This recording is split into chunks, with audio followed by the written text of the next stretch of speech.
Ustaz, apa yang harus kita lakukan kalau kita berbeda pendapat soal fikih, salat, puasa dan sebagainya? Intinya, kita tatkala berbeda dalam soal fikih, selama fikih soal tersebut, permasalahan tersebut adalah permasalahan yang ikhtilaf yang mu'tabar, kita harus berlapang dada. Ya, kita berlapang dada kepada orang yang menyelisih kita, dan orang yang menyelisih kita juga harus berlapang dada dengan kita. Namun saya ingatkan bahwasanya ada hal yang lebih utama dari itu semua, itu menjaga persatuan. Orang tatkala saya berselisih dengan masyarakat, ada orang tipenya dia tidak sering menampakkan penyelisihan tersebut. Kenapa? Dia ingin menjaga apa? Persatuan. Kecuali setelah dia jelaskan dengan dalil, dia sosialisasikan terlebih dahulu, baru kemudian ditunjukkan pendapat dia. Enggak ada masalah. Pelan-pelan dia sampaikan baru orang ngerti. Ada orang hobinya langsung tampil beda. Semua orang sholat gitu, dia bikin sholat gaya baru. Meskipun dia punya dalil dan dia itu rajih sisi mendapat lebih kuat daripada dia. Ini tidak hikmah. Apa maksud Anda demikian? Kalau Anda menyelisih orang banyak, pelan-pelan. Jangan langsung tampil beda, ingin menunjukkan saya beda dengan kalian. Ada persatuan, nikmat yang luar biasa yang harus kita jaga. Selama sebisa mungkin orang tidak suudzon kepada kita, sebisa mungkin kita bisa meninggalkan perselisihan, maka kita lakukan. Bahkan para ulama mengatakan, kalau perkara sunnah ternyata menimbulkan perselisihan, tinggalkan. Kenapa? Karena persatuan itu sangat diperhatikan oleh syariat. Ya. Ada sebagian orang, dia tidak bisa menilai perselisihan. Dia belajar sama ustaz yang dia jadi begitu saja. Menurut dia selain itu bid'ah semuanya. Sehingga tatkala Anda melakukan yang selain dilakukan oleh ustaznya, maka dia pun ngamuk. Dia tidak siap. Maka tugas Anda sampaikan terlebih dahulu, apalagi Anda tahu bahwasanya kondisi masyarakat fikihnya seperti ini. Maka untuk bisa menyelisih, meskipun menurut Anda pendapat lebih benar, harus dengan apa? Perlahan-lahan. Semuanya dengan hikmah. Tidak asal kita tunjukkan kita menyelisihi dan yang lainnya. Apalagi masalah khilafiyah, semuanya zon. Belum tentu pendapat kita lebih benar daripada pendapat dia. Ya, sebagaimana belum tentu pendapat dia lebih benar daripada pendapat kita. Hadirin yang dirahmati oleh Allah Subhanahu wa taala. Syekhul Islam Ibnu Taimiyah dalam kitabnya Al-Wasiyatul Sughra memberikan sebuah tips kepada kita apabila kita berhadapan dengan perbedaan para ulama. Antum sedang membahas hukum sholat wajib berjamaah bagi laki-laki. Terjadi perbedaan apa tidak? Terjadi perbedaan. Pertanyaan saya, jika kita mendapatkan atau ketika kita berhadapan dengan masalah-masalah khilaf seperti itu, apa yang pertama kali harus kita lakukan? Selama ini yang antum lakukan apa? Antum lagi mau safar. Jarak safar berapa ya? Baca buku fikih, khilaf para ulama. Waktu safar berapa ya? Baca buku fikih, khilaf para ulama. Apa yang harus kita lakukan? Yang selama ini yang kita lakukan apa? Dari pengalaman aja deh. Apa? Tanya Ustaz. Terus selain tanya Ustaz, googling, searching di internet, tanya Mbah Google, lalu dipaparkan dapat artikel dari sebuah situs sunnah, ternyata masalahnya begini. Baca dalilnya, pilih yang paling kuat dalilnya, kan gitu ya? Kata Syekhul Islam, bukan seperti itu. Bahkan kata Syekh Saleh Al-Utsaimin, itu aib bagi para penuntut ilmu. Luar biasa. Berarti kita harus taklid Pak Ustadz? Bukan juga. Kata Syekhul Islam Taimiyah, yang pertama kali Anda harus lakukan angkat tangan doa kepada Allah Subhanahu wa taala. Dan di antara doa yang bisa kita baca, Allahumma Rabba Jibril wa Mikail wa Israfil, anta tahkum baina ibadika fima kanu fihi yakhtalifun, ihdini lima ikhtulifa fi minal haqqi innaka tahdi man tasha ila siratal mustaqim. Doa yang bisa kita baca sebagai iftitah pada saat kita mengerjakan salat tahajud atau salat malam. Allahumma, ya Allah, Rabbnya malaikat Jibril, Mikail, Israfil, Engkaulah yang memutuskan jika ada hamba-hambamu yang berbeda pendapat, yang berselisih.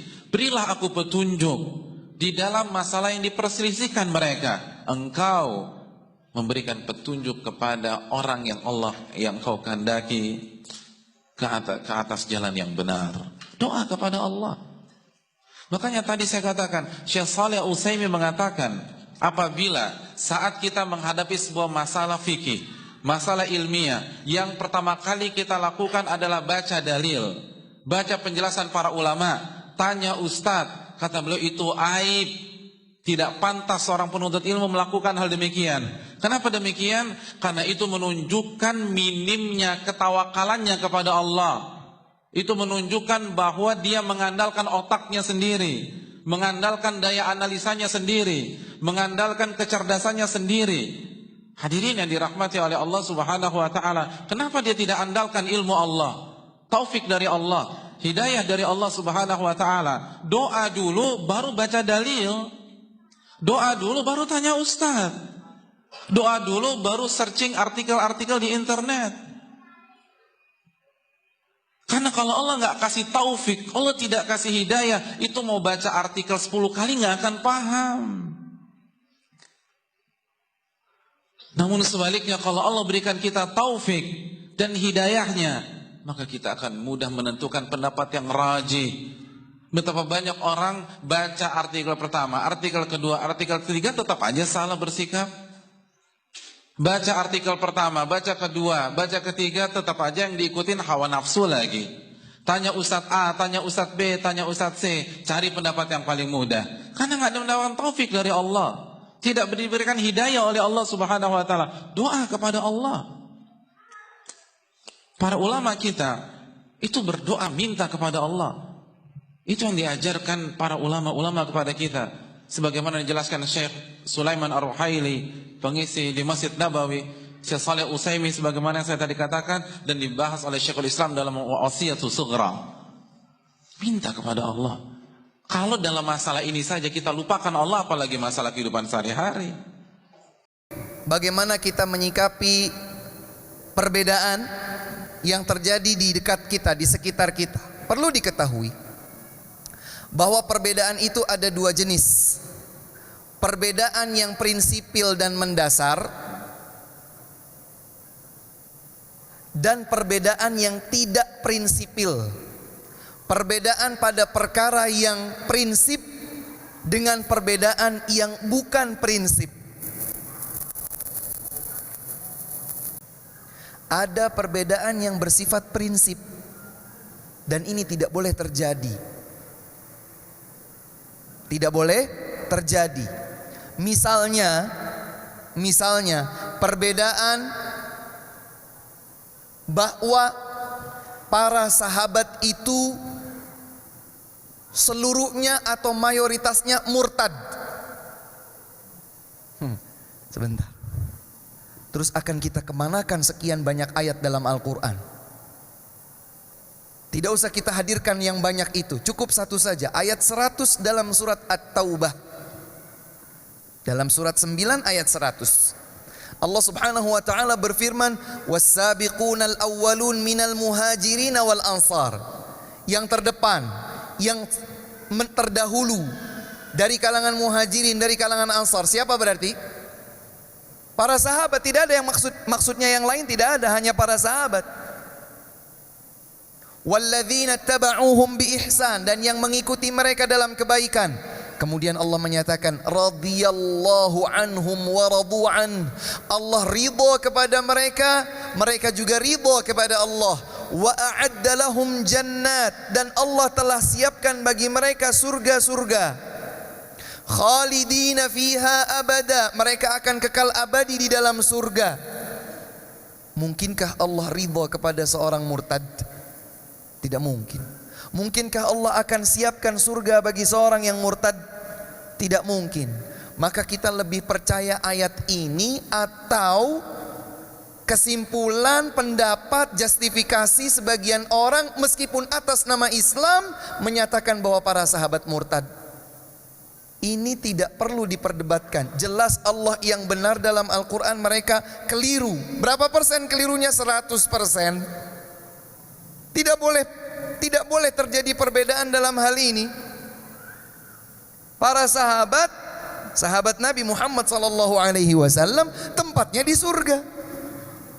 Pasti Ustaz, pasti. Masa kita ragu terhadap firman Allah? Tidak boleh kita ragu. Tempatnya para sahabat Nabi di surga. Titik. Itu yang Allah tetapkan dalam Al-Quran. Dalam banyak sekali ayat yang persis tadi. Mudah untuk dilihat. Surat At-Taubah ayat 100. Jadi kalau ada seseorang berselisih dengan kita dalam hal prinsipil ini, kita bilang ini perselisihan yang tidak perlu dilihat. Ini perselisihan yang prinsipil. Jelas mana yang benar, mana yang keliru. Seperti jelas mana yang benar dan mana yang keliru pada dua insinyur tadi pada perihal ventilasi. Gak mungkin namanya gedung gak dikasih ventilasi. Adapun yang bukan prinsipil, pada rincian permasalahan fikih, tata cara pelaksanaan cabang-cabang ibadah, maka ini mungkin terjadi perbedaan. Contohnya apa Ustadz? Contohnya adalah tatkala seseorang i'tidal dalam salat, ruku', Allahu Akbar, subhana rabbiyal azim wa bihamdih. Kemudian dia bangkit dari ruku', i'tidal, sami'allahu liman hamidah. Yang satu mengembalikan tangannya terposisi di dada, yang satu terjulur ke bawah. Sama atau beda? Sama atau beda? Beda. Membatalkan sholat mereka atau tidak? Mengeluarkan mereka dari Islam atau tidak? Menjadikan mereka mengingkari ayat tertentu atau hadis tertentu atau tidak? Berbeda. Lantas bagaimana kita menyikapi perbedaan itu Ustadz? Surat An-Nisa ayat 59. Fa in tanaza'tum fi syai', jika kalian berselisih pada sesuatu, farudduhu ilallah, kembalikan kepada Allah, kepada Al-Quran, war Rasul, kembalikan kepada Rasul, kepada sunnah-sunnahnya. Yang paling dekat dengan ayat Al-Quran, yang paling dekat dengan hadis Nabi, itulah yang benar. Meskipun tidak pada permasalahan prinsipil. Jadi menyikapinya adalah sesuai dengan objek permasalahan yang sedang dibahas. Dan itu semua subhanallah kembali lagi kepada satu ajakan. Apa itu? Belajar. Agar kita jadi tahu mana yang prinsip, mana yang bukan. Mana yang akar, mana yang cabang. Mana yang membuat kita harus bersikukuh di atas prinsip kebenaran, mana yang masih mungkin kita berikan kelonggaran. Ini semua tidak bisa dijawab, tidak bisa disikapi kecuali dengan ilmu. Makanya ada satu kaidah dalam Al-Quran, fas'alu ahla dzikri in kuntum la ta'lamun. Jika kalian tidak tahu, tanya sama para ulama. Tanya kepada orang yang berilmu. Seperti yang diajarkan oleh Imam Ahmad rahimahullah ta'ala, ketika ada masalah yang di kalangan salaf, kalangan sahabat, kalangan tabi'in, terdapat perselisihan praktek yang berbeda-beda, seperti misalnya praktek sedekap pada saat sholat, ya, praktek sedekap pada saat sholat. Ada yang sedekap di bawah pusar, ada yang sedekap di atas pusar, ada yang sedekap di mana? Di dada. Ayo. Ketika di kalangan salaf terdapat perbedaan seperti ini, kemudian tidak ada nas dalam masalah ini. Memang tidak ada nas yang membatasi, nggak ada nas yang membatasi. Maka dalam masalah-masalah seperti ini ya, harus disikapi dengan longgar. Berarti itu semuanya boleh dikerjakan. Ya, kita mau ikut yang sedekapnya di bawah pusar boleh. Ya, mau ikut yang sedekapnya di atas pusar boleh. Ya, mau yang ikut yang sedekapnya di dada boleh. Nah. Dan perbedaan dalam masalah-masalah seperti ini, perbedaan di dalam masalah yang tidak ada nasnya, perbedaan di dalam masalah yang itu menjadi ruang berijtihad, tidak boleh dijadikan sebab perpecahan, gitu ya. Nah, jangan sampai karena berbeda dalam masalah yang itu adalah ruang untuk kita, ulama berijtihad, kemudian terjadi perpecahan, gitu. Jangan sampai terus orang bersikap keras kepada orang lain atau saudaranya yang memilih dengan pilihan yang berbeda dengan dirinya, seakan-akan yang dipilih oleh orang lain itu jelas salah, apalagi jelas bid'ah, jelas sesat. Nah, yang benar adalah pilihan dia. Jangan. Kenapa? Jelas nggak ada nasnya kok. Ya, jelas tidak ada nasnya. Ulama-ulama berijtihad dalam masalah ini. Yang berijtihad pun dia tidak bisa memastikan kok bahwa yang dia pilih itu yang benar. Nggak bisa. Yang berijtihad itu pol-polnya apa? Nah, menurut dia. Nah, yang apa? Kemungkinannya paling benar itu ini. Kemungkinannya, namanya kemungkinan. Apa artinya kemungkinan itu? Nah, ketika dia mengatakan ini kemungkinan yang paling benar adalah ini, berarti ada kemungkinan yang ini nih salah. Tapi menurut ijtihad dia, penelitian dia, kayaknya yang paling dekat dengan kebenaran yang ini. Paham tuh?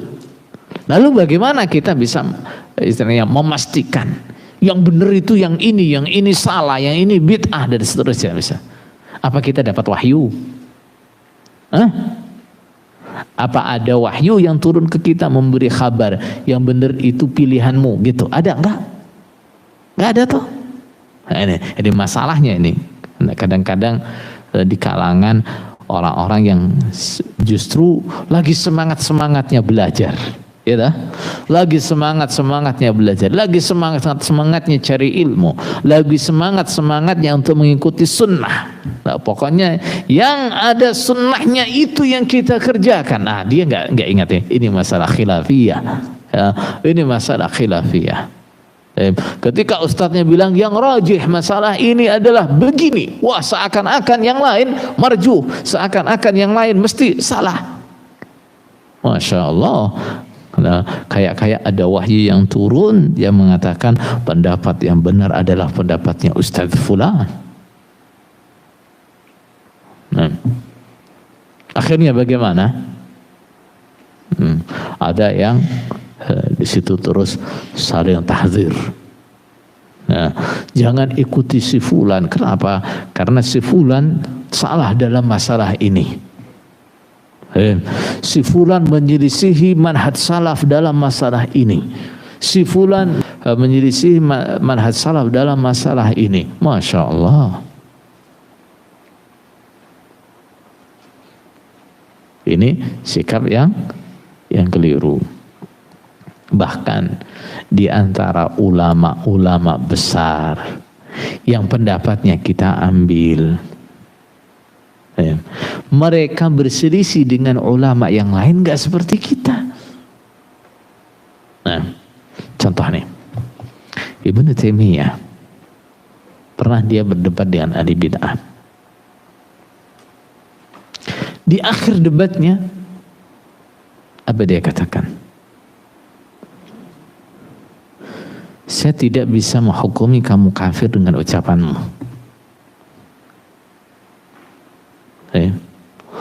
Tapi ucapanmu itu kalau saya yang mengucapkan, menurut saya itu saya kafir. Gitu ya? Artinya dia yakin ini adalah ucapan kufur jika diucapkan oleh seseorang. Nah, tapi ketika dia mendengarkan hujahnya mukhalif, dan berdebat dengan mukhalif, dia berlapang dada. Saya tidak bisa menvonis kamu kafir dengan ucapan itu, nggak bisa. Tapi ini kalau sampai saya yang ngomong, saya yakin kalau saya sampai ngomong begini ini kafir. Betul? Berarti ini masalah besar, tak? Ini masalah besar. Lalu bagaimana kita dengan masalah-masalah jelas, masalah ijtihadiyah, masalah-masalah yang berkaitan dengan hukum sunnah atau tidak, mustahab atau tidak.